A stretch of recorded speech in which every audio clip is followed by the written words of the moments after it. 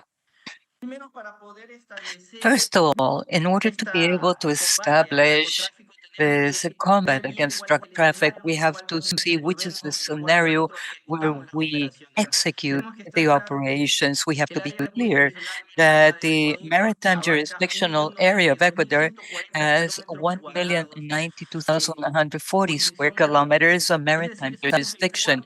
In other words, we're the fourth country in the region after Brazil, Chile, and Peru in the size of the maritime.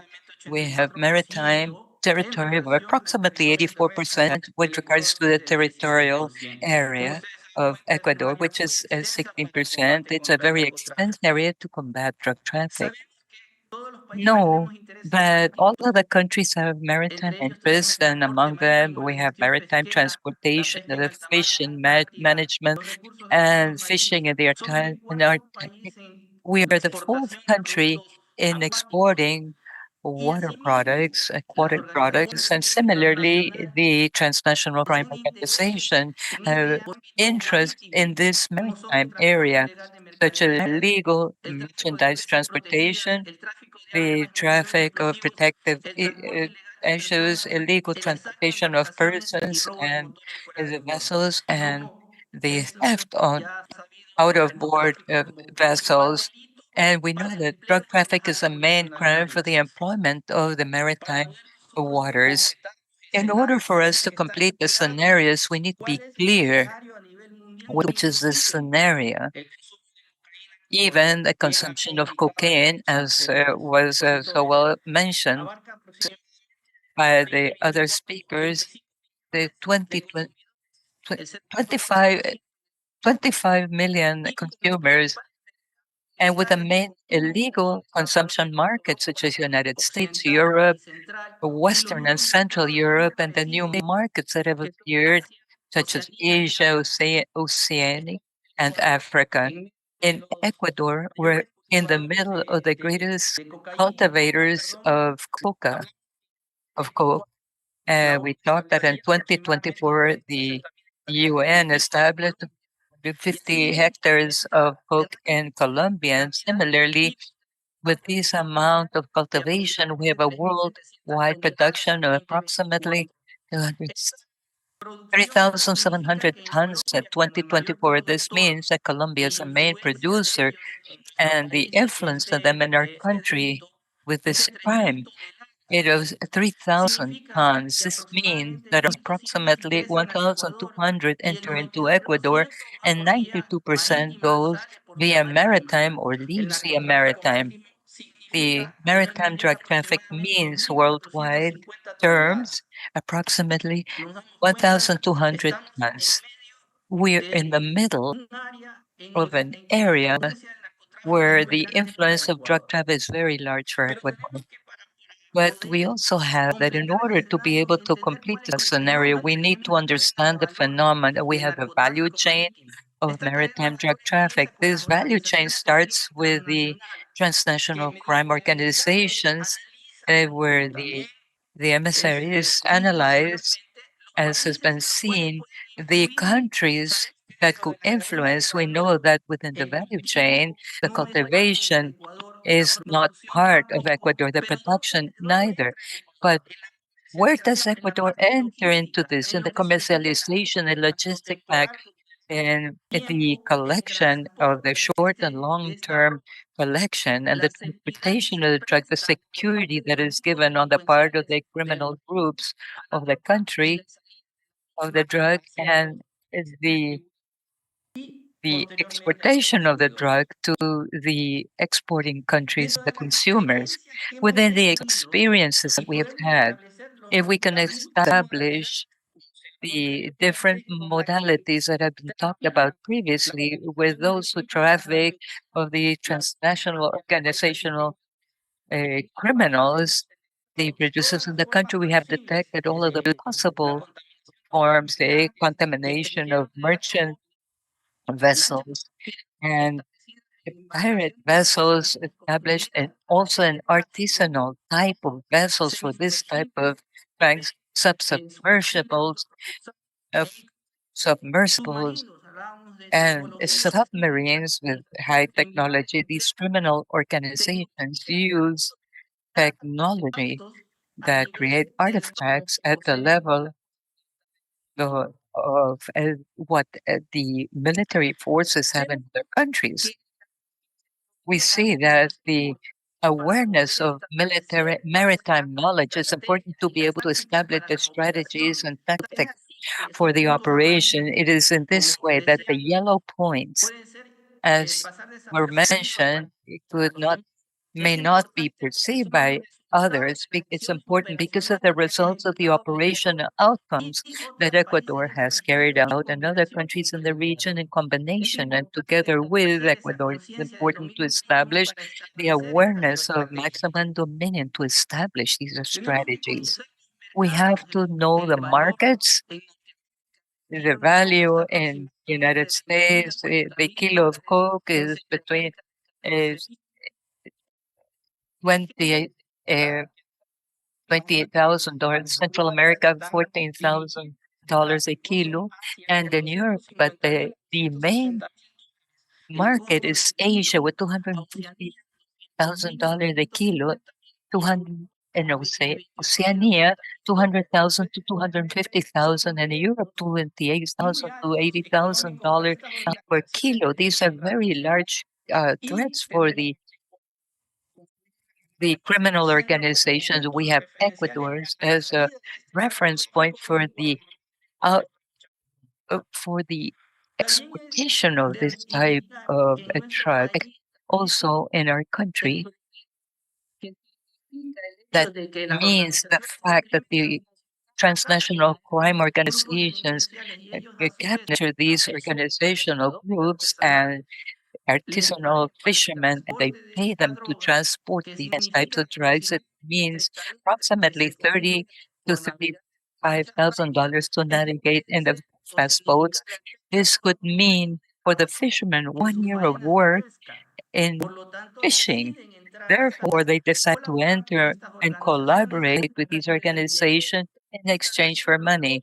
We also established the costs of the modification of the logs and the containers when they contaminate the logs before or after or during the time that are imports. It means approximately from $10,000 to $20,000 per kilo when when the security seals are measured, or when they leave the different ports. It means between $2,000 to $5,000 for the persons who interfere in these crimes. And it is this way that we established in this scenario, both in the theater of operations and the actions and the factors that intervene, so that this organized crime can act, carry out their activities.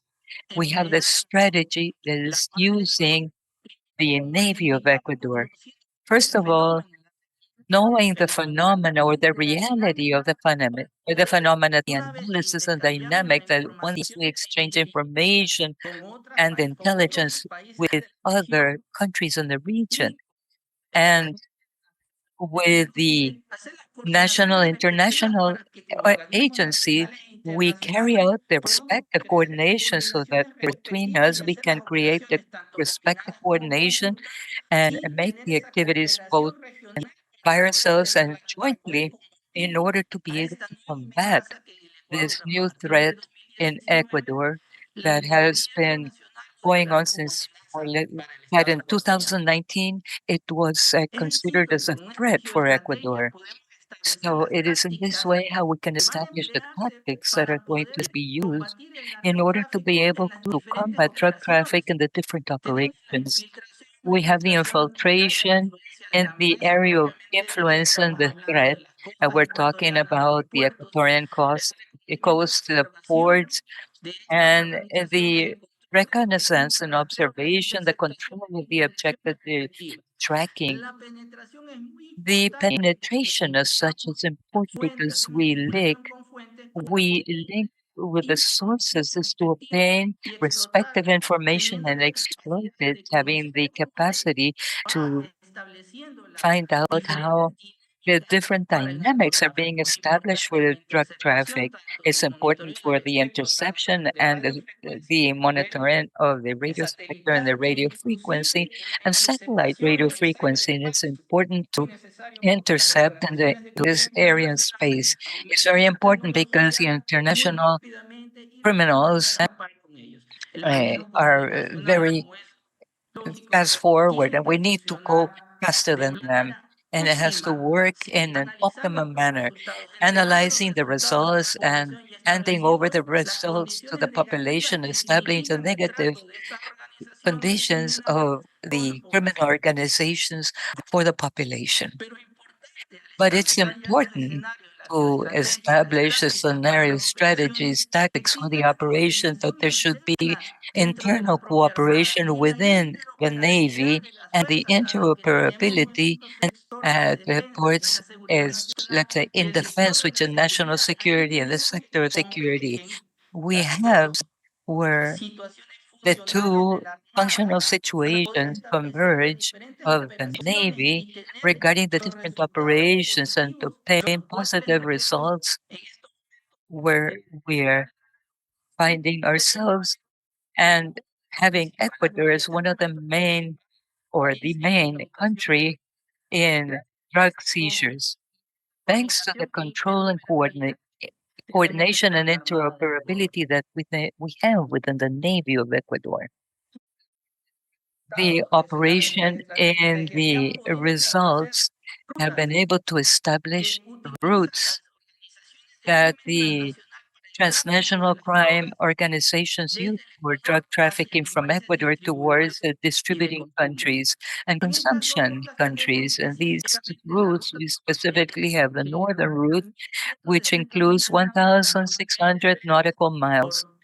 Normally, this is done by semi-submergible or submergibles, and the yellow rectangles mean the logistical fuel resupply points of these fast boats and low-profile boats. We also have the route, the South Galapagos route.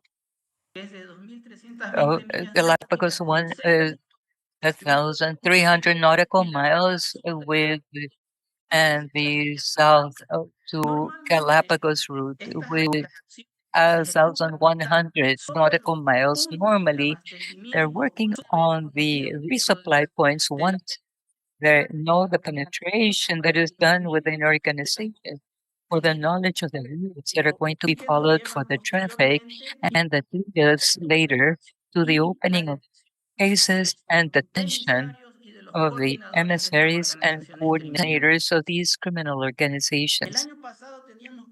Last year, we had as a hypothesis the Oceania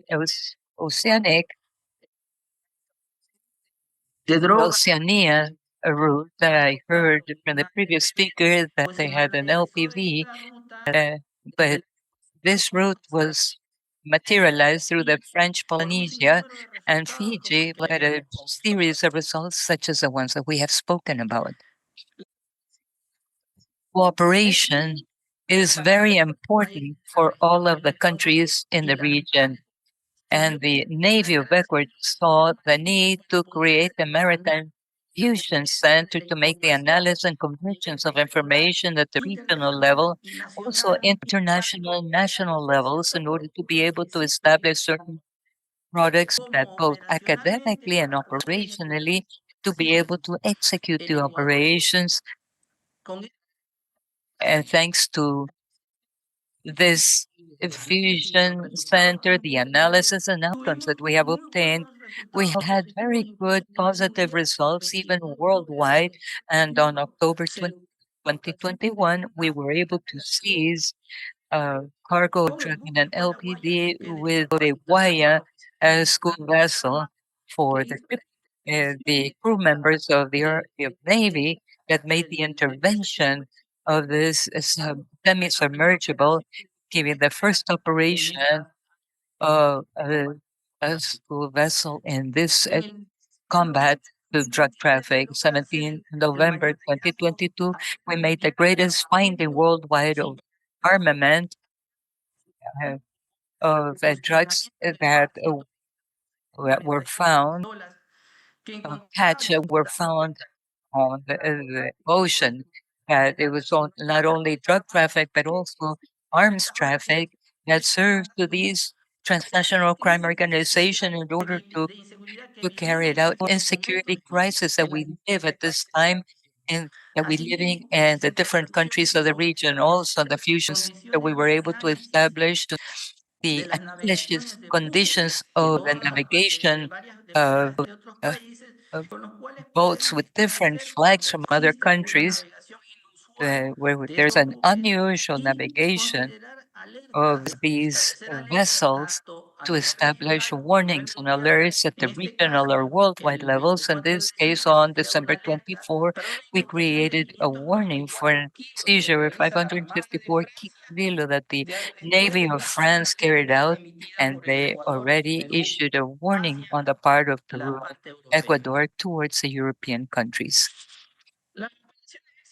The successful seizure has given important seizures of cocaine to positioning Ecuador as the main country and seizures in the country in the region,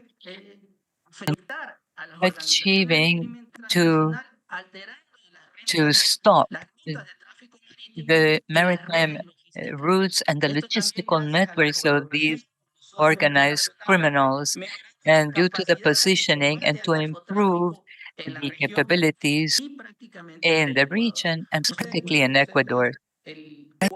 As you can see, the results chart that Ecuador has had throughout the years, we see that little by little this is increasing. This means that the measures and control operations and interdiction give positive results for Ecuador and the region. We're talking that in 22 there were 27 tons, in 23 was 63, in 2024 it was 132 tons, and in 2025, despite the fact that it indicates 35 tons, this week we were able to see nearly 8 tons in less than 72 hours. These are the social repercussions, or which are the social repercussions? They have a deep corrosive effect in the socioeconomic network. The crisis of insecurity, where we have drugs, arms, and asset laundering and violence, and this promotes corruption, violence, and instability, and extorts economy, weakens the institutions, and ruins the well-being of the citizens. We have to implement a regional strategy, as is being done, in order to be able to neutralize this affectation that the world has at this time, and we have to establish and to be able to counteract our biggest weakness, which is a corruption that is instituted in the state institutions for the main part. We had there was an institution that was discirculated in Ecuador. We talk about the 71 companies. Why do I bring this case to this today? Because within these 71 companies, there is persons that legally established that work in these companies, and once that can neutralize and were able to neutralize and articulate this organization, it means unemployment, it means economic problems, it means repercussions at all sociocultural levels that exist in the country. And these countries were a banana export up until last year. Banana was the main export product of Ecuador. And now it's cacao. But we realize the social economic repercussion is very large for any country in the region because the influence of these transnational organized crime organizations is very strong and it goes against society. What is the hypothesis that we are managing at this time?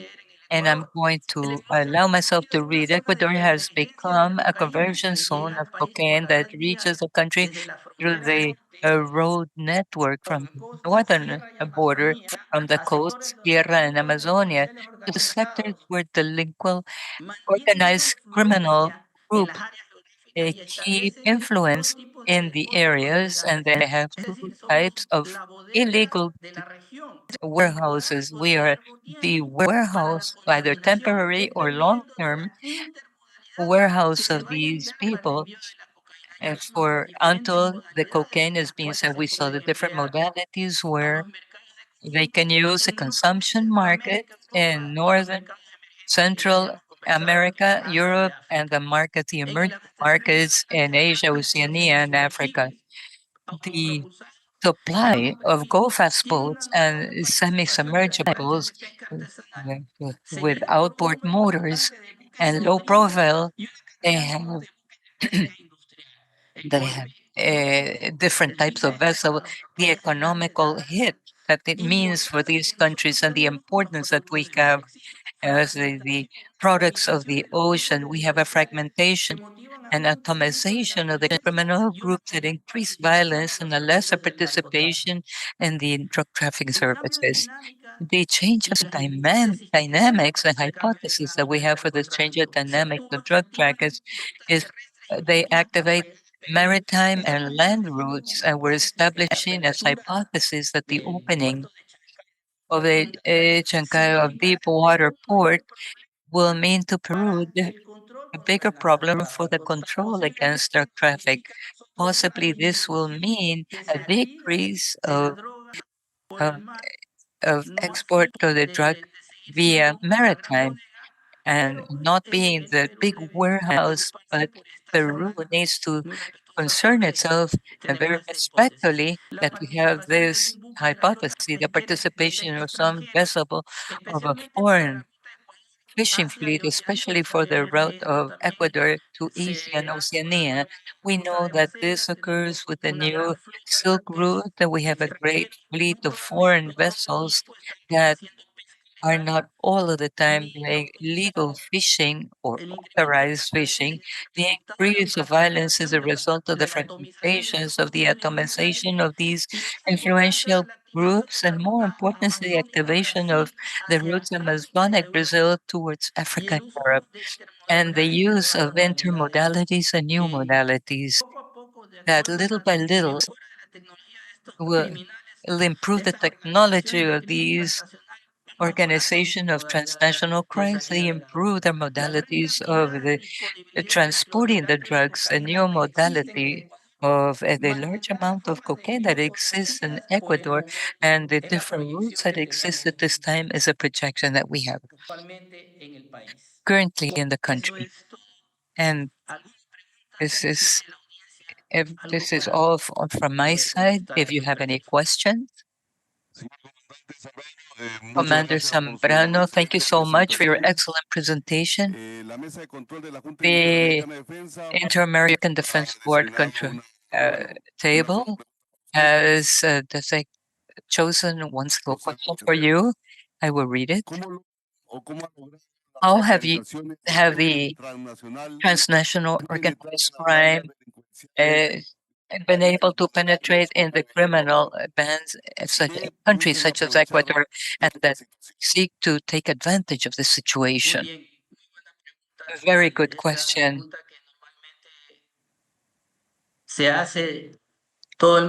It's a very good question. And this is a question that everybody asks themselves. There's a series of factors, and out of them, a socioeconomic problems and at the border where all of the problems start, and the influence of criminal groups, the residual groups that exist at the borders has an influence with the narco culture, the lack of education and the lack of actions, possibly in other administrations on the part of the state in those areas.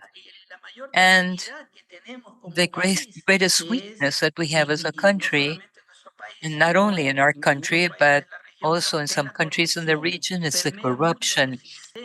These systems permeate, and it is an area where the organization can establish the conditions with these youth without education and a great ambition of having easy money and can be captured, let's say, or attracted to be form part of these organizations that are used for drug trafficking for the country. Muchas gracias, señor comandante Zambrano. Thank you you so very much much, En nombre de Captain for your Zambrano, for your answer, response, and Captain, on on behalf behalf of of the all of us who Inter-American form part of Defense the Board, Inter-American liderazgo de los Defense señores Board, the oficiales, the leadership leaders and and the the officials. We thank officers. you very much for your We excellent want to conference. thank Thank you you very for much. your perfect and amazing conference. Thank you. Good afternoon. Muy buenas tardes. A continuación, estimado público, Now, vamos a tener un audience, receso, un we're going to break have de a 5 brief minutos, break of 5 y luego minutes. de lo cual invitaremos a todos ustedes a continuar Then con we nuestro will come seminario back de and seguridad continue with marítima. our seminar on maritime security.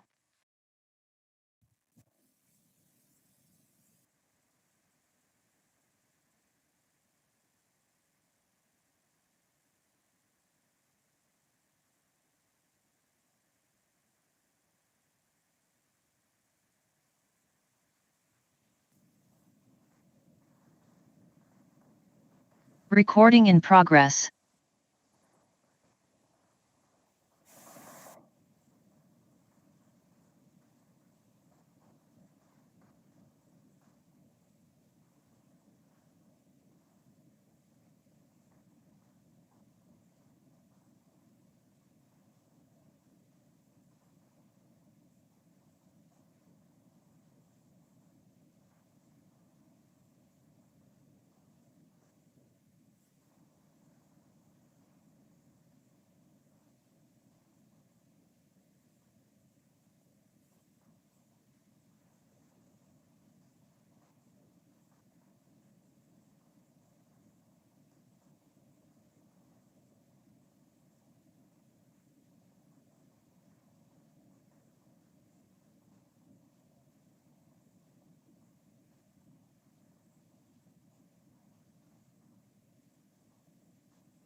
Retomamos nuevamente nuestro seminario, no sin antes We're back agradecer with our a seminar, nuestra audiencia not por la without activa thanking our participación audience because en of los the active canales participation oficiales on de the YouTube. different Cabe recalcar que estamos en los channels, idiomas our español, YouTube channel. portugués It's important to e mention that inglés. we are transmitting Transmitiendo directo desde English, la sede, la Portuguese, and Junta Spanish Interamericana de from the Defensa headquarters of the en la ciudad de Inter-American Defense Washington, Fund D.C., on the city of capital de Washington, los D.C., Estados Unidos capital de Norteamérica.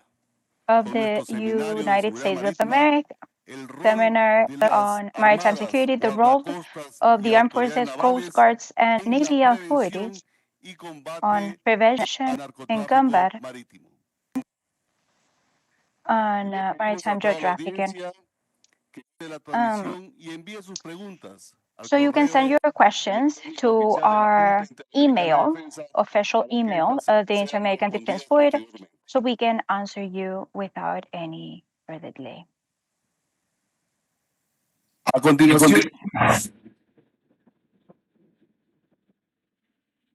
A continuación, les informamos que toda la We información, informed you opiniones that y all of the comentarios opinions, emitidos comments, durante presentations las issued presentaciones y through the exposiciones different son presentations and responsabilidad expositions that we exclusiva have this day de los señores are ponentes. exclusive responsibility of the keynote speakers.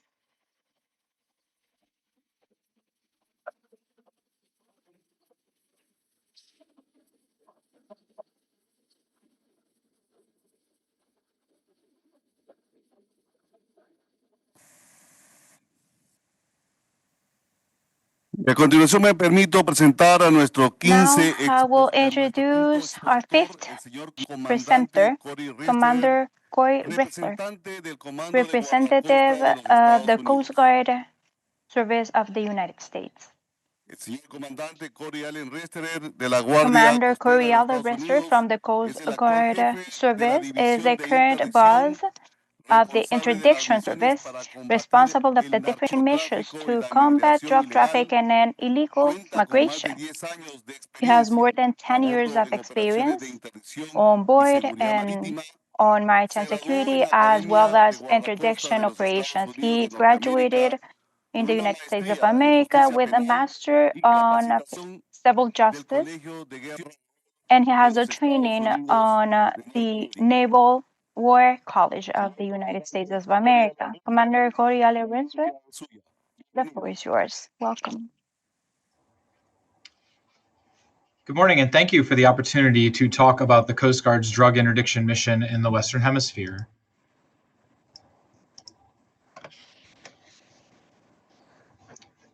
Again, my name is Commander Corey Reister. I work with the U.S. Coast Guard Office of Law Enforcement Policy at our headquarters in Washington, D.C.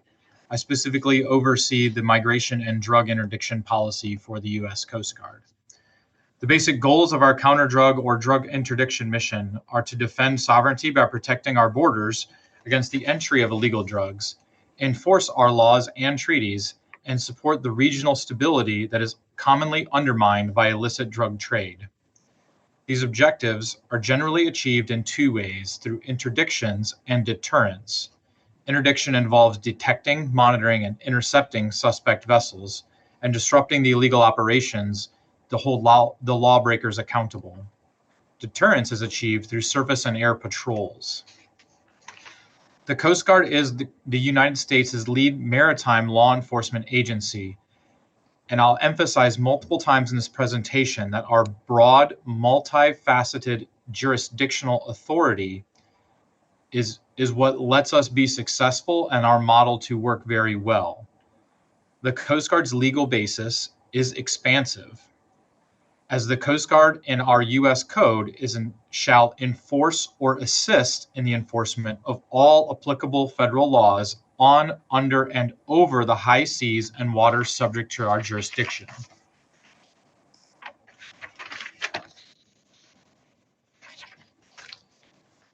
So as I mentioned, the Coast Guard statutory authority in U.S. law makes us first and foremost a military and a branch of the military and the armed service. Under our U.S. law, the Coast Guard also has law enforcement authority, and we are the only armed service with that authority. This allows us to play both sides of that equation so that we can participate in the Department of Defense military and armed service resources.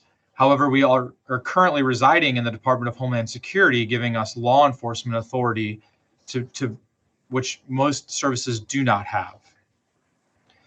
I'll mention more about our process later, but the Coast Guard relies very heavily on the Department of Defense because they are, in our code, assigned the responsibility for detection and monitoring of the suspect vessels on the high seas. The Defense Department also provides ships, which our Coast Guard law enforcement boarding teams can deploy on to effect additional drug interdictions. On top of the DoD, we rely very heavily on customary international law and agreements with our partners to establish the authority required to conduct our drug interdictions. The specific U.S. Code authorizes the Coast Guard to enforce laws, but also states we may make inquiries, examinations, inspections, searches, seizures, and arrests. I would also note the broad laws that we enforce on the high seas. The U.S. law commonly enforced on maritime drug interdictions is the Maritime Drug Law Enforcement Act, which makes it unlawful for anyone on a vessel subject to the U.S. jurisdiction to manufacture, distribute, or possess a controlled substance. The broadness of that law is very important because it does not matter what the controlled substance is, whether it's cocaine, marijuana, methamphetamines, heroin, or as I'll talk later, even if someone attempts in future to smuggle fentanyl, the same law is written broad enough that allows the Coast Guard to assert authority as a violation of the federal law.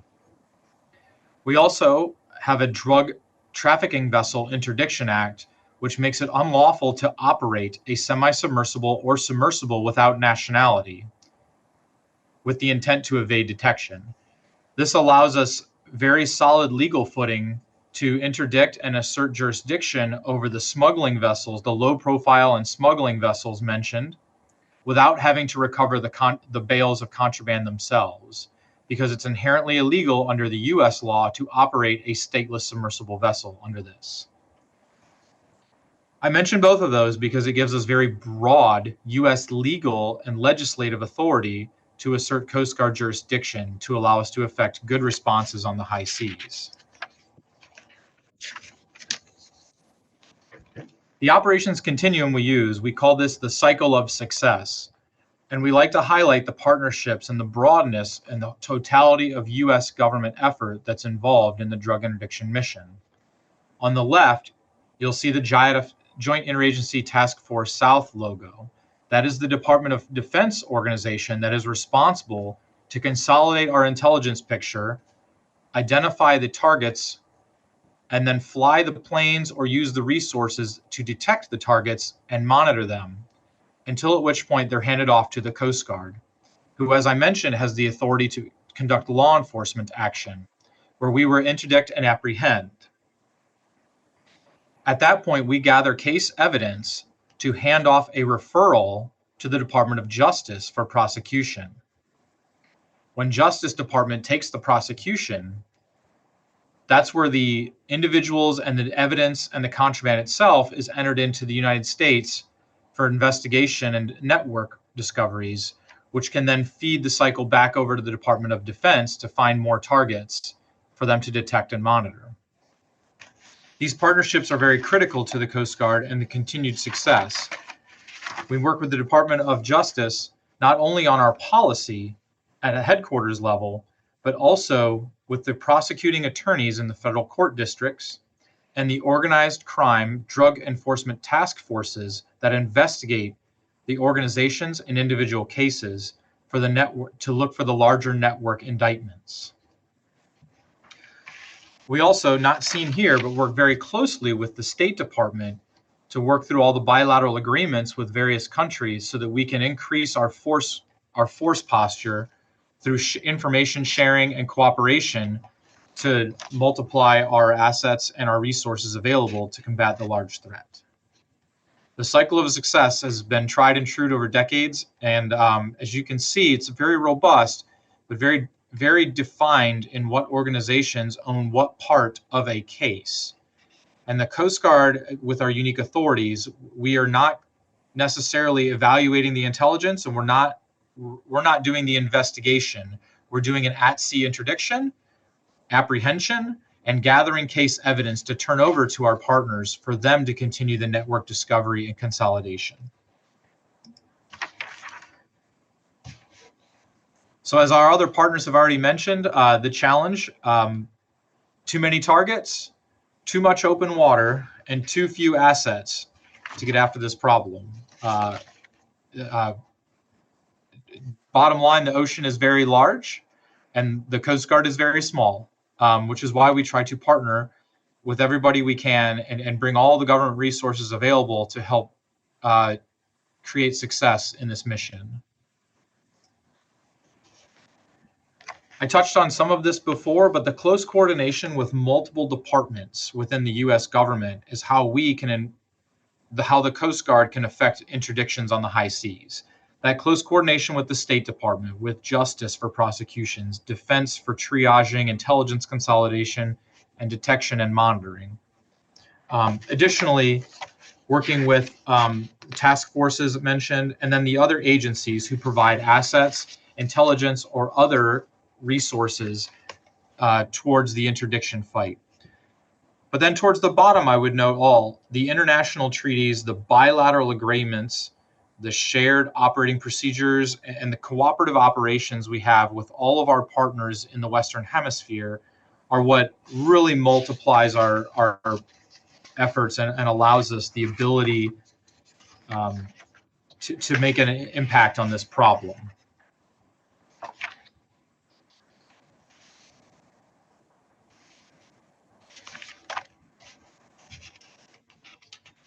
For drug interdiction on the high seas, there are generally two international mechanisms that we use to try to establish authority to be on board the vessel. The first is the right of approach boarding, which under international law, warships can approach vessels to verify nationality. The Coast Guard generally does this on fishing vessels or other vessels that are claiming a nationality or giving us an indication of nationality so we can question them in order to see if the vessel is in fact of that nationality and if we have an agreement with that country to conduct an inspection on the high seas. The second one is the right of visit boarding, which allows us to physically board the boat to verify their nationality. The second one is the typical scenario for most of the smuggling vessels because they are non-compliant, especially in the go fast, as they run from us and we have to effect a stop so that we can conduct a right of visit boarding to identify if they are claiming a nationality, and then if there's an international agreement with the country they claimed, so we can verify that and exercise law enforcement authority on someone's behalf, or if we can assimilate that vessel to no state or stateless vessel so that we can assert the U.S., that very broad U.S. code against the vessel, which is very successful in prosecutions in the United States.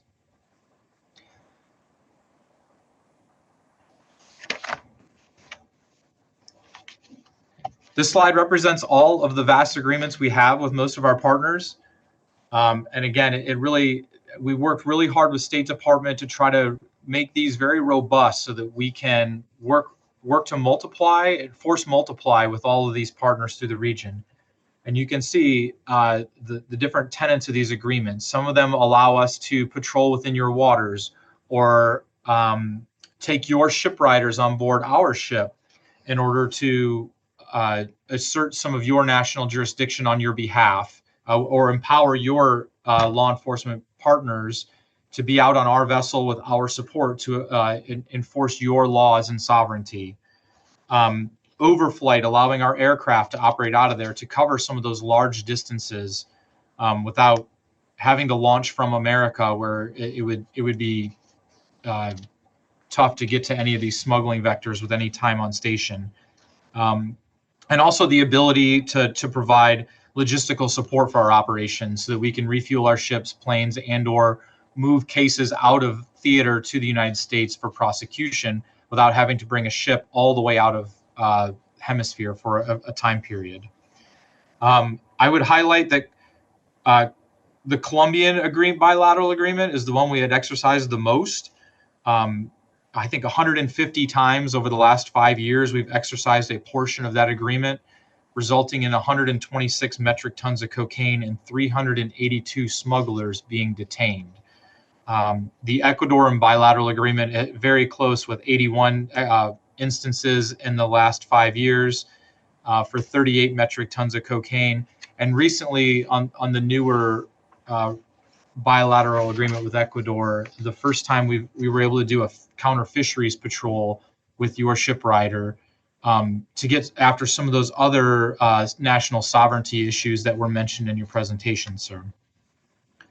So we're very proud of these agreements. We try very hard to exercise them and protect them and work with all of these countries so that we can continue taking the fight and pushing the U.S.'s border further south to helping our partners combat the problem. So the flow of plant-based narcotics is obviously a threat to the United States, and we're executing these operations in conjunction with national strategies and priorities. Our national drug control strategy does emphasize the global reach of U.S. enforcement effort. This transit zone depicted on here has the two major smuggling vectors with the Caribbean and Eastern Pacific. In both instances, the vast majority of U.S.-bound cocaine originates from Colombia growing and production regions.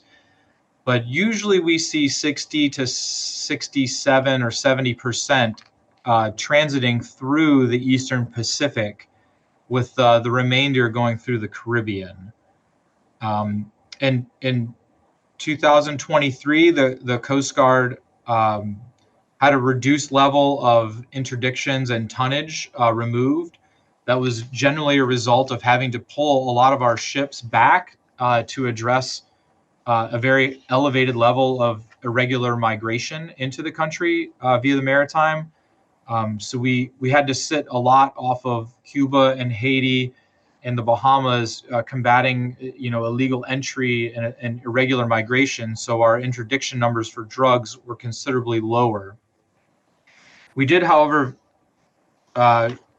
very deliberately started using our intelligence resources to queue more partners, to include the Atlantic transits, and queuing our European and African law enforcement partners on identified movements or likely movements of cocaine heading to their areas, with 32 metric tons of cocaine removed by our partners on the Atlantic vector in fiscal year 23, which is an excellent story as we continue. When we don't have the assets to go after these targets, we always try to find somebody who can.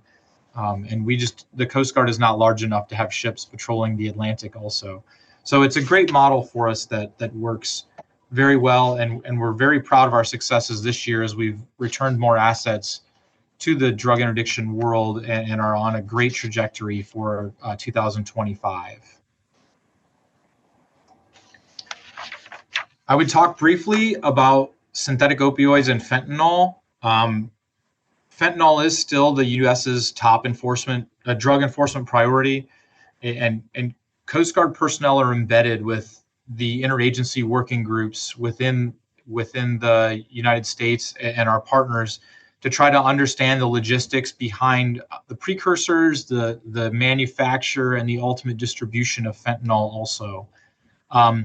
It's noteworthy that we do not see fentanyl being smuggled on the water, but important to note that because our legal authority and our U.S. codes are so broad, the Coast Guard already has the authority and policy we need to effect a fentanyl interdiction at sea also.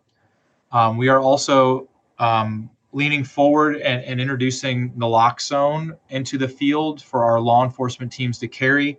On 6 occasions, Coast Guard law enforcement personnel have administered Narcan nasal spray to individuals experiencing overdoses, and sometimes those are suspects that are attempting to harm themselves as opposed to being detained. Commercial fishermen who have overdosed at sea, and in one instance it was a Coast Guard law enforcement member who was exposed to fentanyl during the course of his duties and needed to be stabilized. The Coast Guard is also providing test strips to the field so we can rapidly field test for the presence of fentanyl, and increasing our trace detection capabilities to be on par with those of cocaine and marijuana so that we can conduct better searches of suspect vessels at sea to potentially discover these narcotics, or their fentanyl and other narcotics that might be encountered. But in conclusion, I would offer, like the Coast Guard,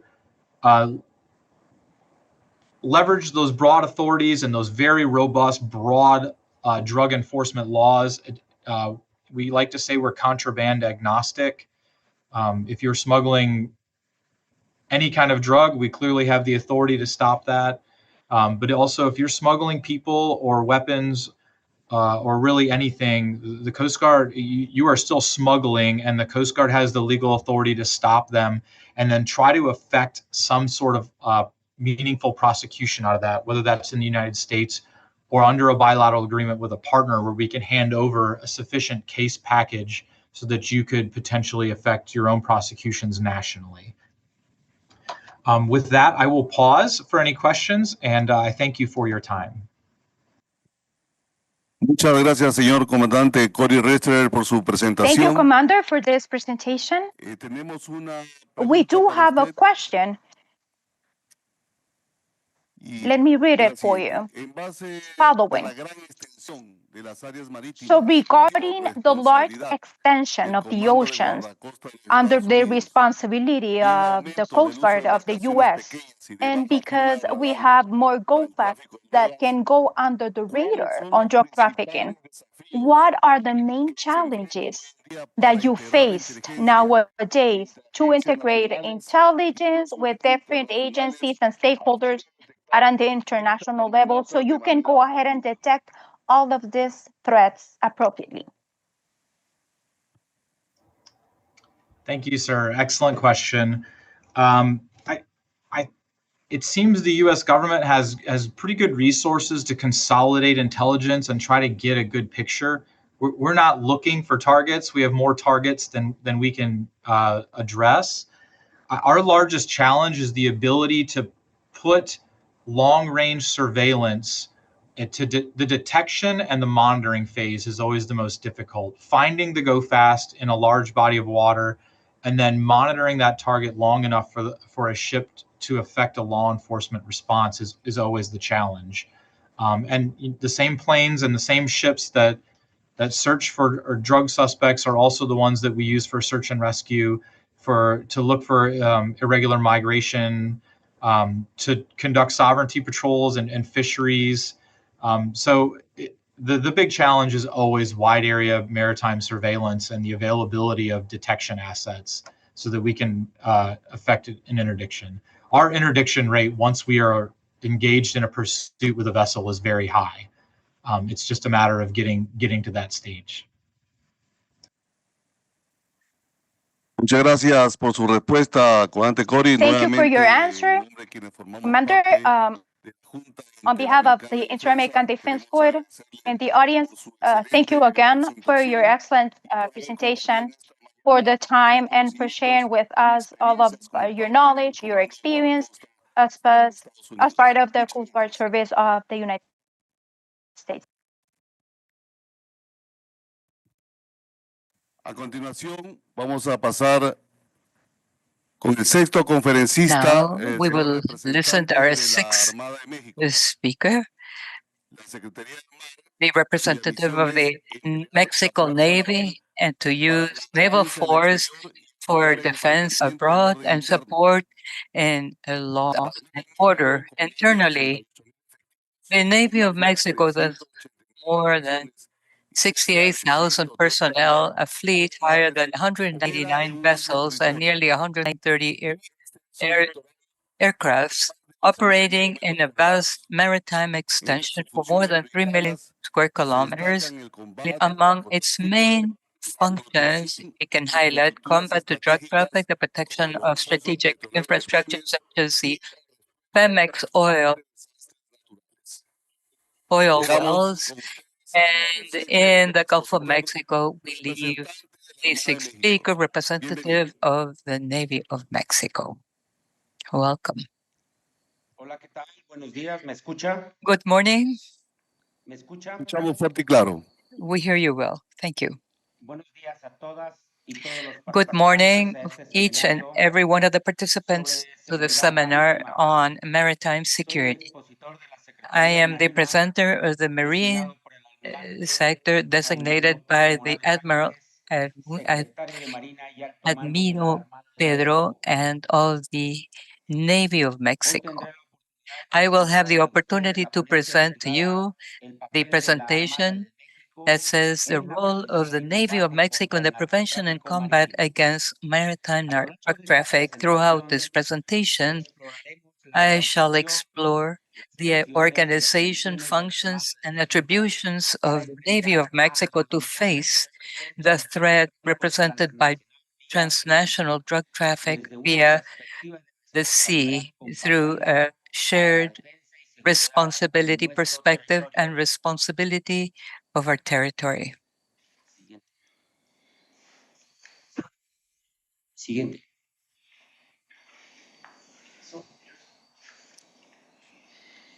Mexico is a country that has a vast maritime surface and more than 3 million square kilometers. Geopolitically, is like North American, Latin American, and Caribbean, besides counting with more than 4,000 cycles of its sovereignty, and the 21 countries around the world can be said are bio-oceanic. Mexico, as a bio-oceanic country, is a land surrounded by water, bathed by the Pacific on the west and Atlantic on the east. For each square kilometer of the land territory, they have the rights of sovereignty of approximately 1.7 square kilometers of ocean in the marine zones made up by the national territory, the northern and the exclusive economic zone. Of the 32 territories that make up Mexico, 17 have coasts and concentrate 57 million of the nearly 130 million persons nationally, contributing approximately 41% to the GDP. This highlights the importance of protecting our waters, not only to safeguard the economy and trade, but also to maintain order and stability in the region. In this context, the Navy of Mexico plays a very important role in surveillance, intercept, and the articulation of the criminal networks at sea, particularly to stop illegal traffic and other illegal activities, drug and others that threaten the security of Mexico and the continent. The structure of the Marine of Mexico, our institution, is led by Raimundo Pedro Moreno Angeles, Secretary of the Marine and High Command of the Navy of Mexico. The Marine Secretariat is made up by the Subsecretariat, the higher officially, the inspection and controllership and coordination and general coordination of ports and marine. Merchant Marine. The Secretariat of the Marine corresponds to the dispatch of different issues, among which highlight exercise the airspace and coasts of the territory, exercise the national maritime power, and make the rule of law of the Mexican coastlines, territory, and the ports and airports. To exercise the above, the Marine Secretariat accounts with the operational component, which is the Navy of Mexico institution, that for the exercise of its attributions and development of its naval operations counts with naval commands distributed strategically throughout the national territory. The the Navy of Mexico counts with the Navy, who advises and assists the higher command in the coordination to comply with the attributions assigned to the Navy. In parallel, the Naval Intelligence Unit performs as a guiding system of the intelligence system of the Navy. Mexico, as a maritime nation, faces important challenges in the protection of its waters and the security of its coasts. In this context, the Marine Secretariat plays a very important role, a very important and fundamental role as the National Maritime Authority and in charge of the exercise of the National Maritime Authority. Its vision is clear: to guarantee sovereignty, protect the maritime interests, maintain the rule of law in the Mexican marine coast, and contribute to the development of the country. For this, it coordinates a series of key issues where we can highlight the surveillance, including the protection of the coast, ports, terminals, and besides, the protection of any type of sea crimes. It works as a coast guard and controls maritime transportation, supports the population in situations of disaster, and safeguards human persons or for the marine and protection of the marine ecosystem.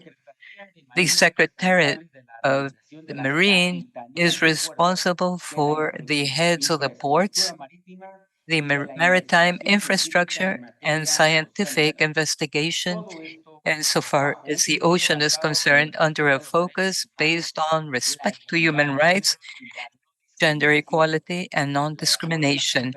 The work of the Marine is crucial for the city of Mexico, for the country of Mexico, and its role to give a space of development, trade, and cooperation free of threats, such as the crime, illegal crimes.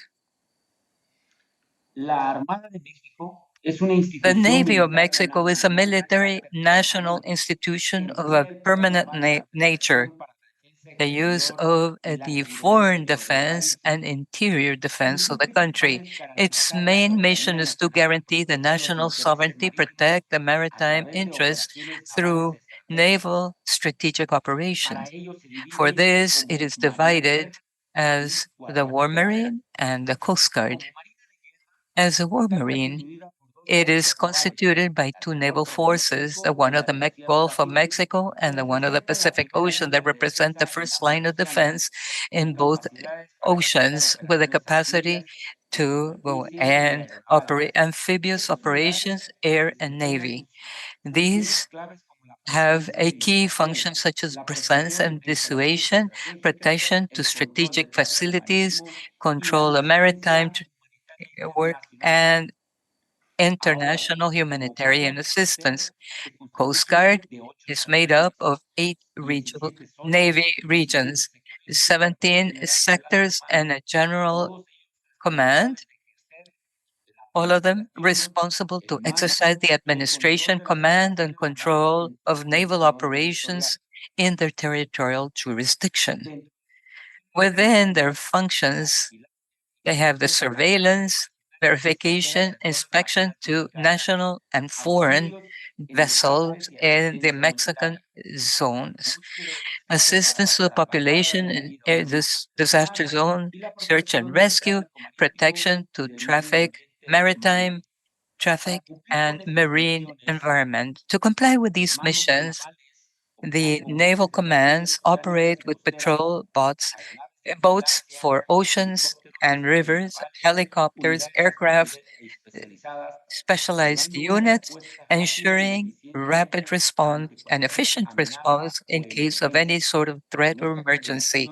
With the combination of the naval power, the operational capacity, and international cooperation, the Navy of Mexico is maintained as a fundamental pillar in maritime security of the region. The Navy of Mexico, in the function of coast guards, maintains permanent surveillance in the coast and in the oceans, in the exclusive economic zone and high seas. This allows them to exercise control, surveillance, and presence to combat illegal activities, both in the ocean, ports, and others. In the territorial waters, the exclusive economic zone and high seas, they carry out patrols with a surface unit and ocean efforts high to see the maritime traffic in order to carry out drug traffic activities. These type of operations carry out a panorama of maritime intelligence that serves as the help to take decisions or the risk of threats, and it's necessary to count with other own sources and foreign sources to complement the information that allows to carry out naval planning for the deployment of the operational units and strategic points. This is carried out through the center of command and control, which we shall see in a video. It also gives specific control on real time up until its conclusion. A legal applicable framework. To understand the importance of the maritime interdiction operation, it is essential to start with a legal framework that sustains these actions. Mexico, after ratifying the Convention of the United Nations on the Rights of the Sea, the CODEMAR, as well as different treaties over maritime security and transnational organized crime, has the obligation to combat illegal activities in its marine zones and the high seas, such as piracy, drug traffic, contraband, the illegal migrants, illegal fishing, arms trafficking, suspicious air traces, and illegal transportation of fuel. However, These treaties do not foresee the creation of an international maritime police. The responsibility falls on each state that is party to this agreement that needs to use their own means, such as warships or military ships, to exercise the right of visit, of inspection, and prosecution. In Mexico, this function is conferred exclusively to the Secretariat of the Marine through the Navy of Mexico, who acts as a Coast Guard, being this one the only authority that has the legal mandate and the capacity, operational capacity to carry out interdiction and surveillance uh, and operational surveillance in the Mexico and the ports and in Mexican waters. These actions include the verification, visits, and inspection of smaller vessels. Not only are these aimed at the national security, but also to guarantee the legality to use the maritime resources and assets, and all of this is executed with due respect to human rights, in coordination with other national and international authorities, consolidating the commitment of the Mexican state with the compliance of the legal order of the seas. The operational concept in this slide, we can identify the operational concept of maritime interdictional operations, which establish that when we count with information over a possible vessel dedicated to carry out illegal activities, this is analyzed, evaluated, and tracked with historical information. In case of identification of illegal activity, an alert is issued and the operational control is transferred, and the tactical control is transferred to the closest naval command, which at its time also deploys either air surveillance or land surveillance. If the presence of the threat is confirmed, we proceed with the assurance of supposed infractors, placing them at the disposal of the corresponding legal authorities. I'm going to talk about the submersible and semi-submersible naval artifacts that are used for the transportation of illegal merchandise. The evolution of maritime transportation of drugs has become very sophisticated since the hiding of different types of vessels and the use of artisanal type of vessels that are difficult to detect, and also the submersible and semi-submersible, which because of its design complicated its localization. The first assurance documented by the Secretariat of the Marine is one that occurred in September of 2008 when, in coordination with international agencies, they intercepted a submergible 122 nautical miles away from the Mexican coast. Currently, the transnational organized crimes uses submersible and semi-submersible to transport greater amount of drugs, taking advantage of the difficulty of localizing these types of vessels. If we see the analysis of a cost benefit, the contraband have high benefits with the uses of particularly semi-submergible, because without a doubt, their revenues are higher than the production cost. The earnings are higher than the cost invested. From the conceptual point of view, the drug traffickers are need to be counteracted with greater efficiency the movements of the naval ships and other surveillance agencies. Therefore, the drug traffickers per se, they have the economic incentives to invest in different technologies. They use the submergibles and semi-submersibles shown on the videos. They were seen by the Army of Mexico on the 1st of May of 2019, the second in June of 2023, both at more than 150 nautical miles away from the Mexican coast.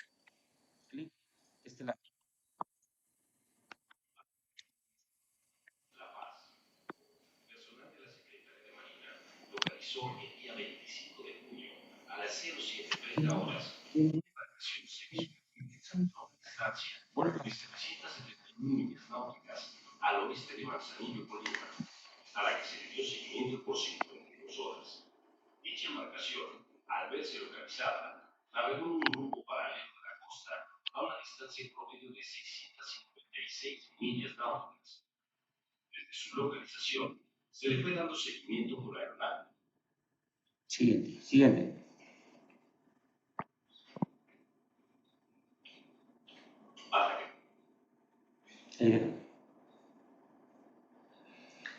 Eh, tuvimos un evento relevante en el año Another 2024. relevant event in year 2024. En el siguiente video que se The next proyectará, video se that we aprecia will un project, you helicóptero can Panther de see la Armada de a Panther México helicopter of realizando una the persecución aérea sobre una embarcación tipo Army Go-Fast of que Mexico navega to persecuting a go-fast boat. The contrabanding vessel ignores the halting instructions. The helicopter maintains a dominant position while they carry out maneuvers to maintain the follow-up of the objective. A few moments later, you see the interdiction of an air transport vessel through the defense technical. The marine infantry elements go with precision over the vessel and the movement. In a fast and controlled movement, the marine infantry personnel are able to stop the crew members without the use of lethal force, and they go aboard the vessel and they initiate the procedures both to put the detained and the illegal cargo at the disposal of the corresponding authorities. And such an event occurred in October of 2024. The Army of Mexico made the largest seizure of its history, 8,500 plus kilos of cocaine, and 23 persons were detained, 14 Mexican, 8 Ecuadorians, and 1 Colombian, besides the seizure of 5 smaller vessels and 1 low-profile LPV submersible that were at 184 nautical miles at the southern end of Acapulco, Mexico.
Ya, ya. En lo que va de la presente administración, During this current administration, del 1 de octubre a la fecha, from la October Armada 1 de to México ha date, decomisado un total de the Army of 33,400 Mexico has kilogramos de seized cocaína. Y del 2019 a la fecha, 14,789 el año kilos of cocaine. 2024, el año And in year 2024, last year has been the one where the greatest amount of cocaine has been seized at 58,921 kilograms. So we expect that this year, this amount will be surpassed. Now we will project a video of the operational activities of the Army of Mexico, Navy of Mexico.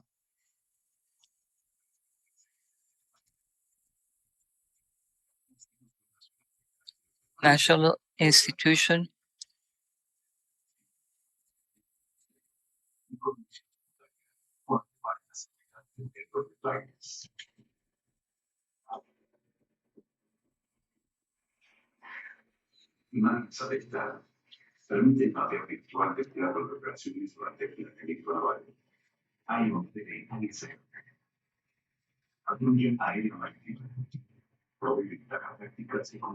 the Marine Air Patrol,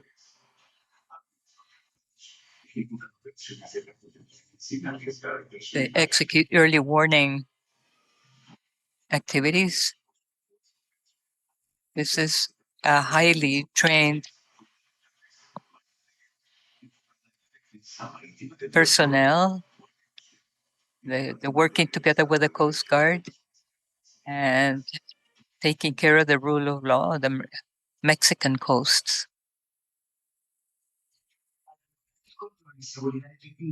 When they're able to have the control and security of the marine assets,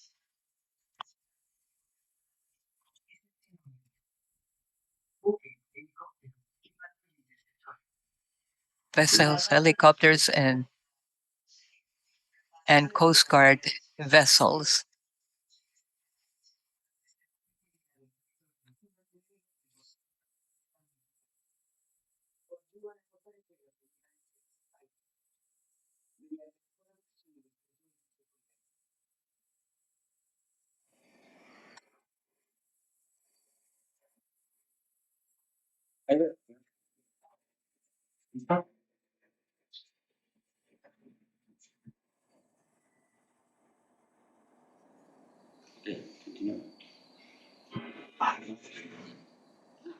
Esto ha sido todo por parte de la Secretaría de Marina Armada de México. And this has been a presentation from the Marine and Navy of Mexico. They comply with determination and the mission of preventing and combating drug traffic on the seas through different type of operations and together with the law, with a high level of professionalism, commitment, and legality. For any doubt or requirement of information, please use the official sectors of the Marine Secretariat at the Inter-American Defense Board.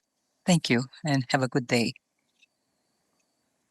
Señor conferencista de representante de la Mr. Armada de México, Spokesperson, en representative nombre de of quienes the formamos parte de la Armed Junta Forces of Interamericana de Mexico, Defensa those of us y who de form la part of Audiencia the General, Inter-American Defense Board queremos and the agradecerle a general usted audience, we wish to por thank esta you conferencia for y por this compartir sus conference and for conocimientos sharing your y knowledge experiencias and con todos experiences nosotros. with all of us. Muchas gracias por su Thank you very excelente much presentación. for your excellent presentation.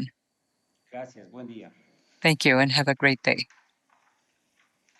A continuación, me es grato Now, presentar al siguiente expositor, it's a pleasure for el me señor to capitán de introduce navío the Carlos next Díaz spokesman, Honores, Captain Carlos representante de la Díaz Marina de Honores, Guerra del Perú. representative of El señor the Navy of comandante Peru. Carlos Díaz Honores cuenta con cerca de Captain 30 años de Honores has experiencia more than 30 y years of actualmente se experience, desempeña como jefe de Estado Mayor currently del he Comando de is the Operaciones de Joint Chiefs Guardacostas. of A lo the largo de Coast su Guard carrera Services. ha comandado buques patrulleros He has y ha servido been, en throughout his capitanías de puerto. career, Ha ocupado responsible puestos of captain at estratégicos port, en la estructura strategic de la positions Guardia under the Costera. structure of the Coast Guard Tiene una Service. maestría en Ciencias de Asuntos He has a Marítimos de master's la degree Universidad on Marítima Maritime Mundial en Affairs Suecia, from en the Política University of Marítima Sweden de la Escuela and Superior de Guerra Naval. from the Con Navy formación War complementaria en College. Ingeniería de Sistemas, Autoridad Marítima He is a y system Derecho engineer, Internacional. maritime authority, and international Comandante right. Carlos Díaz, Commander muy buenos Carlos días. Diaz, La good morning and audiencia thank you es for suya. being with us. The floor is yours. Buenos días. Good morning. Primero agradecer la First, I would like to thank you for the invite a este importante seminario, sexto to seminario this sobre important seguridad seminar marítima. Durante la on presentación maritime voy a security. During the compartir presentation, un poco what la I will do is I realidad, will las share my experiencias que screen. tenemos I will en share Marina y Guerra some de of the Perú, experiences that we have had in venimos Peru cumpliendo en la lucha contra el tráfico de and drogas, everything that we have done to battle para lo drug cual trafficking. he Now, for preparado this, un sumario I que have consta de 6 puntos. prepared Voy a a summary tratar de of hacerlos dentro 6 del tiempo points. que se I me will es try to asignado. Vamos a do iniciar con los it within the antecedentes. time that En you esta have línea de respectfully tiempo, lo granted me. que trato es Now, de explicar what I'm más o trying menos to do in this cómo timeline is basically how el tráfico we've ilícito de seen drogas en el the Perú. different El evolution primer of drug embarque trafficking in Peru. detectado fue The en la década de first los vessel 40. was around the Inicialmente 40s. Perú Initially, inicia Peru como productor de pasta started básica de cocaína. as a producer of paste of cocaine. During the 60s, the 70s, we sent it to Colombia. Colombia was shared, produced it into cocaine, and it was derivated towards the US. It started in Alto Guayaga, an area that was now known as Lorae, and currently this is something that is happening on different areas of our country, right? We can see that these cropped areas are also present in areas where summer planes can land. In this timeline, during the 2000s, the cartels were international, not from Peru. After the 2000, we started seeing cartels in Peru, based not only in Peru and not only doing basic paste of cocaine, but also cocaine production. We can see that the areas of cropped,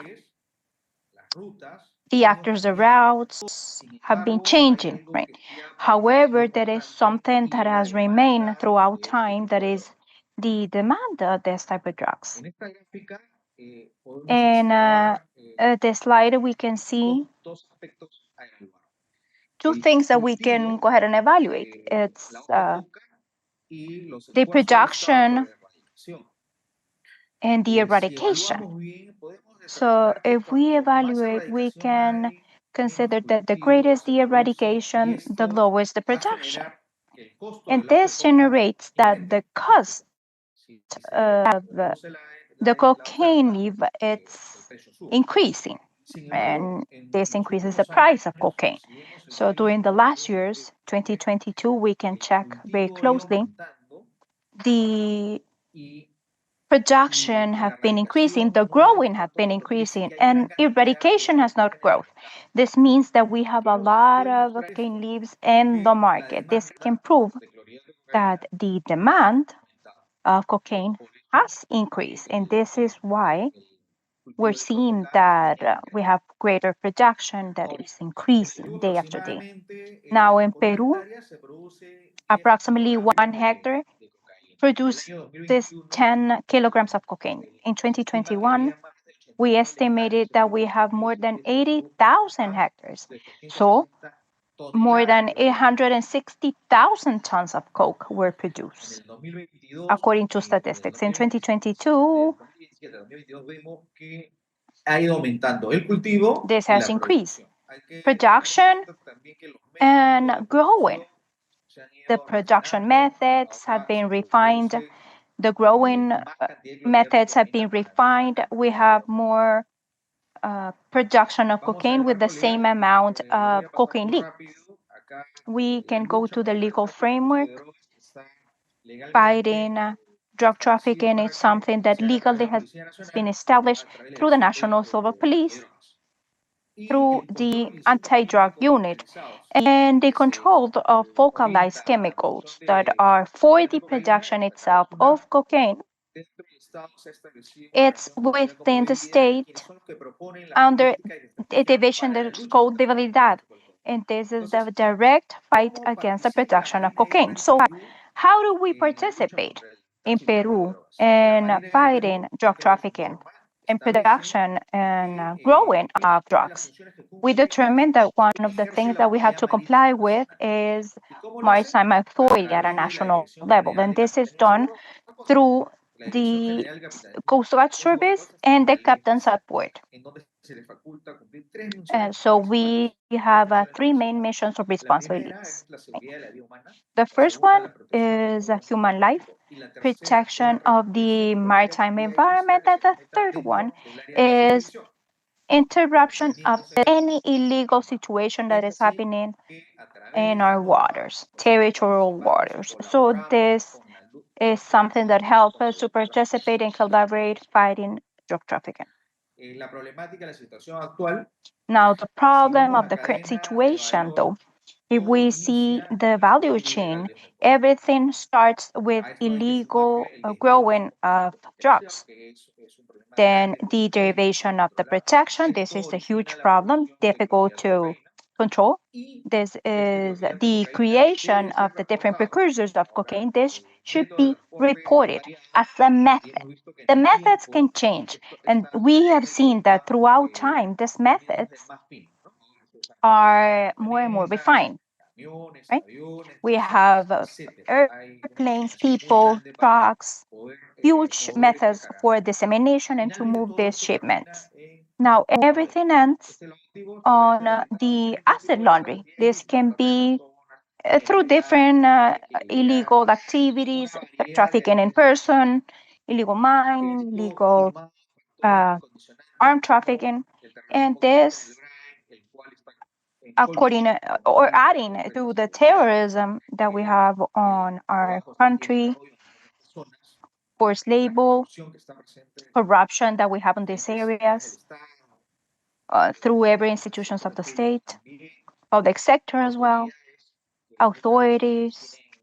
Many times they are linked to the crime and the prevalence of the state and the lack of presence that we have on different areas of the country. So this activity becomes very, very hard to control.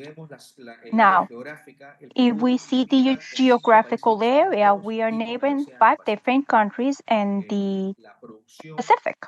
Now, production, as I mentioned, has been having different variations according to the areas. Amazonas has a different type of production. Now, this is something that goes through different countries: El Salvador, Colombia, Bolivia, Argentina. And we know that production that is generated in Peru, mainly it's not staying in the country, it's going out, and it's an outbound product, and it's going out through maritime. We have more than 3,000 kilometers of shore, kilometers that are not accessible, are difficult to control, are difficult to monitor. So we consider that 80% of the drugs are leaving through maritime routes. We will see now different routes, other situations. The main way out, as I mentioned already, is through our shores. This is why they moved the shipments to areas that have lack of control, and it's easier for them to manage the shipments. And we will see different ways or methods that they have to go out. Sometimes we've seen that the drugs have been buried in difficult access areas. The route mentioned already, trying to go through the sea, mainly going to Central America, North America, and then going to Asia, Europe, Oceania. They use different means, they use different passengers, different ways of transportation, so on and so forth. In 2019, we intercepted a shipment at around 180 miles, nautical miles. We haven't had this type of units frequently. We haven't been able to detect this kind of situations frequently. However, this is a reality, this exists, and this is something that can be used under the responsibility of the sovereignty of our country. We have also seen vessels or go-fasts that are dropping the shipments on the water. Then a ship comes in and take it. Divers as well are trying to conceal and camouflage this in different shipments. We have some people that are aware of the situation, and there are some people that are not, or part of the crew that sometimes are completely not aware of the situation. We have different devices. We call them parasites, and is through very powerful devices. We had a shipment last year that had a transportation that was loading something that was adhered very powerfully to the vessel. We are a fishing country. We have around 30,000 vessels that are fishing. It's very hard to control them one by one. So this is something that the drug traffickers benefit from. They are trying to conceal the activity with this fishing shipments. Some of the touristic vessels are going to the US, to Australia, and this is a way for them as well to take the drugs out of the country.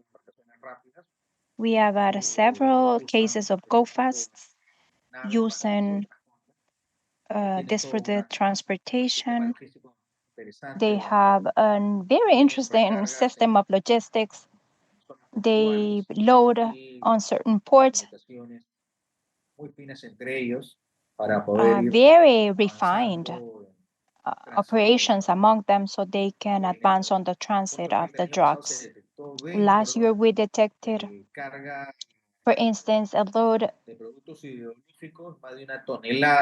of more than a ton of cocaine chlorohydrate, more than 2 tons as well last year,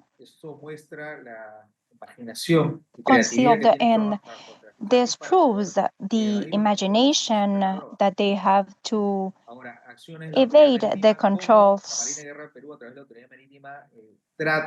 Through the Maritime Authority in Peru, what we're trying to do is use different types of platforms for deterrence, platforms that we have along with the European Union, Canada, US, to detect anomalies. But the platforms, I mean, it's not only important to have the information and to know how to operate the information, but to have the capacity to detect something that can let us know that this illegal activity is currently happening in our waters. And the coastal highway and in the shores, we have patrolling. We have 4 in the south. We have 1 inside the project that we have developed on the oceanic ports, maritime patrols. We have 9 currently as well, and 4, as I said, throughout the short line. We have radar stations. This is very helpful to cross the information for the positions and IEs with the radars on the devices to determine the positions, right? Through the platform that we receive thanks to Canada, we are able to detect different types of missions, radio frequencies. This is something that we use to be more precise. Behaviors as well that we can detect This is something that we use for the profiling and analyzing the context, and we determine if this represents a risk for our sovereignty. UNPC Arloa, it's also a sign that something can be happening through air for the pursuing of different operations. In Peru, we have participated actively with the National Civil Police, public defense, and this is something that allowed us to increase the arrest. Now, in the maritime environment, since 2024, we seized around 9 tons of drugs in operations that we have called Mardi Gras 2. Only in the maritime environment, we were able to seize 4.5 tons of drugs, consequential with 2023 and 2024. Ahora, como conocerán, el Puerto Chancay es un proyecto importante de nuestro estado. It's a very important project in our state, and this represents an important threat as well, because we estimate that a lot of trade is going to be exiting towards Asia through this port. And this is a risk. This is a threat, though. And we're trying to see how, we can implement all the necessary mechanisms so we can avoid the port to be used by organized crime. Now, some conclusions might include that through the technological advances that we may have, always is a threat and a challenge. The networks adapt so fast and easily, and this is something that they use and they benefit from because the state is not as fast as the criminals. They don't require the lot of processes that we have to comply with, and this is something that delays our acting. Now, the vulnerabilities that we have, since we have many kilometers of shore, this is something that is used on the benefit of these criminal organizations, and it's very hard for us. And as last point, intelligence and cooperation is not only important, but we need to pay close attention to the international maritime trade, right? This is something that has no limits, has no limits. So this is an advantage for these organizations. So if we don't work together with the precise and organized information and intel, it's going to be very hard for us to stop this activity. This is my presentation, and thank you so much for your attention. Señor Comandante Carlos Díaz. Commander Carlos Díaz. El tiempo, lastimosamente, no tendremos preguntas para usted. Due to time, we don't have questions, but we surely thank you on the name of the Inter-American Defense Board. Thank you for your excellent presentation. On behalf of the leaders, thank you for everything that you've shared with us. Thank you again, and we will continue with the next presentation. Thank you. Finalmente, ahora presentar a nuestra última conferencia al señor representante del Colegio Interamericano de Defensa. We shall now have our last presentation. Navy Captain Alfonso Flores Rojas of the Navy of Mexico. He belongs to the Administration and Naval Intendancy and the branch of International Relations, and he's sub-chief of the Division of Investigation of the Inter-American Defense Board. He comes with a highlighted trajectory in international areas, having represented Mexico on diplomatic functions in Brazil and Chile, and as member of the academic club of the Naval University of Mexico. He has been distinguished with decorations of merit as merit naval first and second class for significant contribution to the naval educational system. It's an honor today to close the cycle of presentation with his valuable presentation. Sir, the floor is yours. Thank you very much, Captain. I will be sharing my presentation.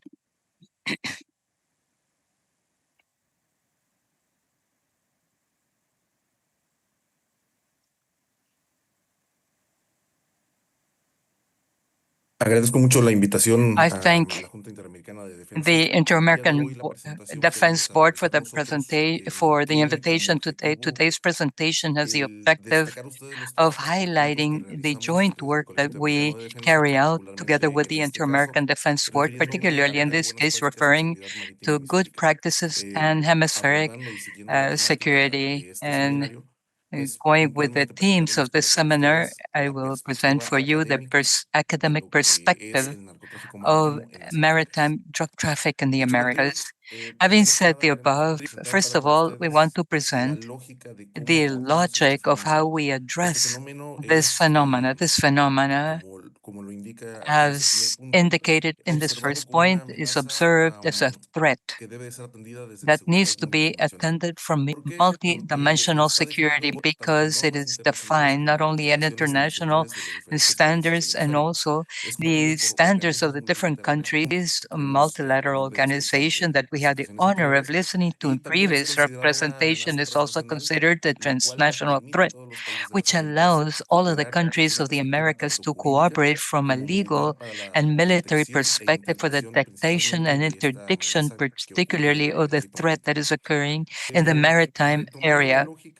Taking the logic of how we work in the good practices guide, it's important to highlight that within the main aspects that affect maritime security in a region, the strategic access number two, issues such as defense against illegal threats, the American state face growing threats coming from criminal transnational organizations that use the oceans for illegal activities. And these affectations and threats, they have drug traffic, controlled substances, and other types. And the practical focus maritime drug traffic is a transnational phenomenon which is flowing and adaptive. As the representative from Peru was mentioning, the use of the ocean as a preferential route for this type of criminal activities has always been detected as a great vulnerability because of the ocean, because of the oceans that surround our continent. Therefore, this phenomena for us is a multidimensional phenomena where the main actors involved will be the criminal networks from different countries, armed groups and state groups, and illegal financial structures. And this is where we're going to try to find the risk and potential risk for this maritime drug traffic. What are the challenges faced by our continent? I'm going to present it from a geopolitical perspective through images and representations of maps that we have with us, which we will share referenced at the end of the presentation. The world drug traffic is presented here, particularly cocaine traffic. As you can see, many have routes throughout our continent and jurisdictional waters. When we talk about fentanyl traffic, it's also Pacific on the American continent, and the representation of the routes that go through Europe and the Balkan states, and where they change, where the armies and the coast guards are there. As we could see in the previous presentation, we have a brief example of how in 8 days vessels can come from Ecuadorian coast and reach Mexico and the United States. And finally, we present the seizures reported by the different countries of the American hemisphere for year 2023. As you can see, it's a huge amount of tons that they seize and the efforts that are being carried out, particularly by the national armies and navies of the different countries, because of the fact that has to be treated not only individually, but in a collective manner, because some of the main affectations and frailties that we find for the combat against drugs, we have institutional legal representation as it's identified in the continent. We have different naval doctrines, and many times they do not converge from one country to the other, which generates issues with the interoperability and the legal issues or technological differences we have in the different navies in the American continent, reiterating that the geographic extension and vulnerability is a large theater of operations in order to be able to try to deviate all of the activities that are being carried out. The use of new technologies mentioned by different spokesmen are a weakness that we find because the criminality invests in new technologies to avoid the usual practices that are carried out from the different Navy forces. The corruption and capture at ports are other issues that one takes into account for maritime security, and the difference of operational capabilities, I reiterate, are the main risks and threats that we have found. However, this does not mean that we are not doing things well. The fundamental logical of good practice implies that within the success cases that we have found are although not maybe not well replicated, but adapted to the capabilities of the Latin American states, because we are doing it well. We have issues that we're doing well. What are they? They have a global program of the control of containers, the logic of adaptation of more efficient ports, and administrative process and control for international trade through port community systems, through the International Development Bank is a good example of the good practices that we have. We also like to highlight the national program of Segurança, Fronteiras and Divisas, Vigia from Brazil, in year 2020, reporting that more than 80% the detention of minor vessels that were bringing cargo of drugs. And the naval Orion campaign from Colombia has been working constantly since 2018 and has given excellent results, not only in seizing drugs, but also the generation of mutual trust and cooperation between the armed forces of Latin America. Another one of the good practices that has the capacities that are developed by the Army of and Navy of Mexico is the way of operating to be able to guarantee the maintenance of the rule of law, which is a trinomial, the operational trinomial of Maritime is made up by a surface vessel that has a minor interception boat and has a helicopter, which as a whole carries out a large range operations. and not only at the surface.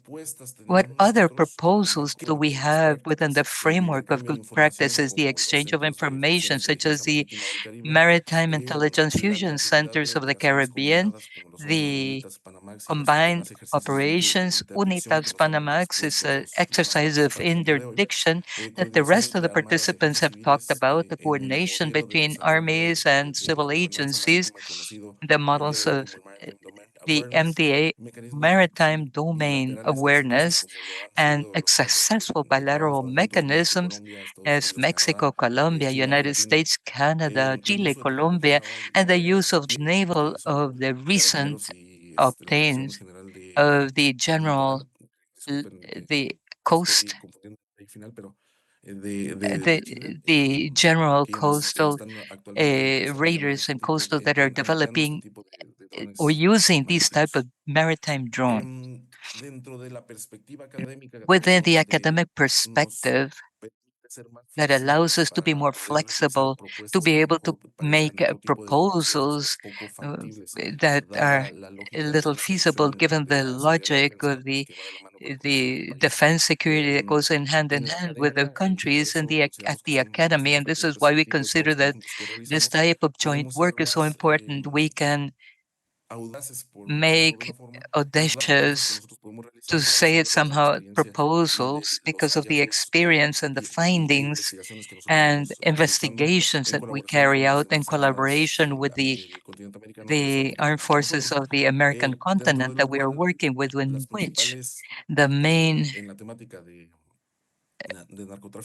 of regarding the issue of maritime drug traffic, in order to mitigate these issues, the harmonization of legal frameworks on interdiction and persecution at high seas, or the creation of a hemispheric network of intelligence and so on, and patrol, interdiction, detection, and the investment for development of capacities, civil maritime.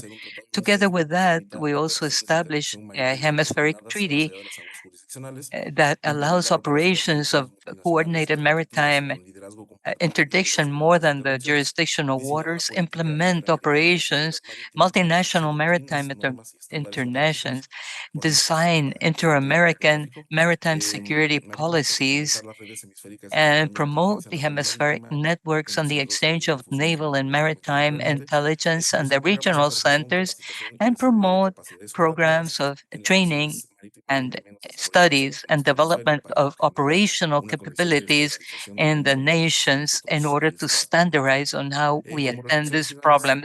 As a final reflection, we would like to share with you that from the academy, we see that maritime security is not only an issue of defense, but it's an issue of regional political stability and economic development cohesion, which fights against maritime drug traffic from a systemic vision and political will and cooperation of culture. To strengthen the technical capability, they should be accompanied by strategic trust and institutionalized mechanisms as the Inter-American Defense Board. Therefore, I would only just mention two hemispheric problems. We need to find hemispheric solution. Once again, images of the different efforts that the American hemisphere to have to fight against this type of scourge. On my side, this is all. These are the sources and images if you wish to consult them, and give the thank you to the authors. Thank you very much. Lieutenant Flores, on behalf of the Inter-American Defense Board and the audience that accompanies us today, we wish to thank you for sharing your knowledge and experiences with us regarding the guide of good practices. And once again, thank you. I have the pleasure of introducing the General Director of the Secretary of the Major Brigadeiro, the same one that will close the seminary. Senhoras e senhores, boa tarde. É com satisfação que me dirijo a todos para agradecer Ladies and pela gentlemen, participação I would like to thank you all for the participation on the fourth seminar promoted by the Inter-American Defense Board. We had the opportunity to reflect this day and to think about and to learn on one of the huge challenges that we have nowadays, maritime drug trafficking. The importance of this topic transcends borders, institutions, and requires an integral and holistic approach that is making easier the integration of civil agencies, international organizations, and authorities. The ocean represents freedom, exchange, and development. And this has been more and more being exploited by the criminal transnational organizations. So, in this scenario, the Coast Guard Service and the different navies of our countries have a very strategic role to combat organized crime and to protect the collective interests of our oceans, integrity of our societies that they represent. Now, the experiences that we shared with our presenters that are coming from different realities, but that have proved that we have possible ways with the innovation that is necessary to tackle this exponential threat. This motivates us and promotes the collective commitment that we have in the countries of the hemisphere. I will also like to highlight the valuable participation of our audience because you all, with your participation, have proven the strong commitment towards such an important topic. Thank you for your questions because these questions many times have enriched, although being very complex, the seminar of this day. The interaction that we have established during the questions and answers between this Q&A space have proven how committed we are towards the challenges that we face and how we can contribute with the solutions for the problem. We reinforce the commitment of the Inter-American Defense Board to continue promoting the dialogue, interaction, and the good practices exchange among the member states. This is a way to strengthen maritime security and, as a consequence, to reach greater stability and well-being on our region. We will continue together navigating towards a safer future that is more fair and with greater cooperation. Thank you and good afternoon.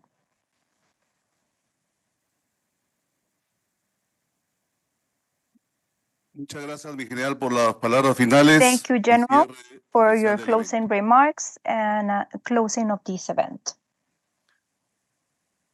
Aprovechamos la oportunidad para invitar a nuestro próximo evento y conferencia. We have the great opportunity to invite you on migration flows, irregular migration, the challenges and the strategies.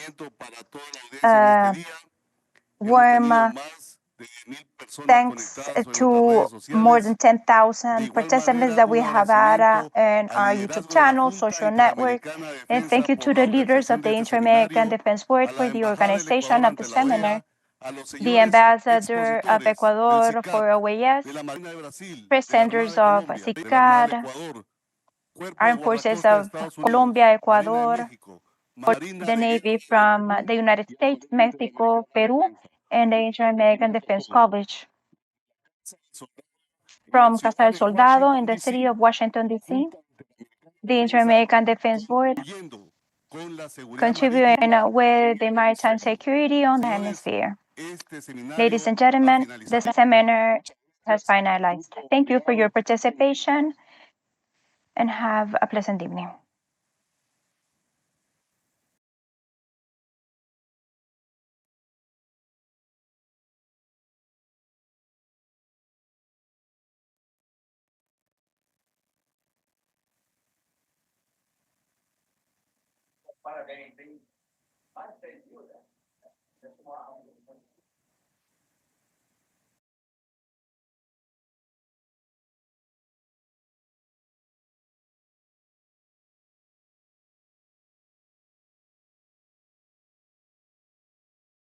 Recording stopped.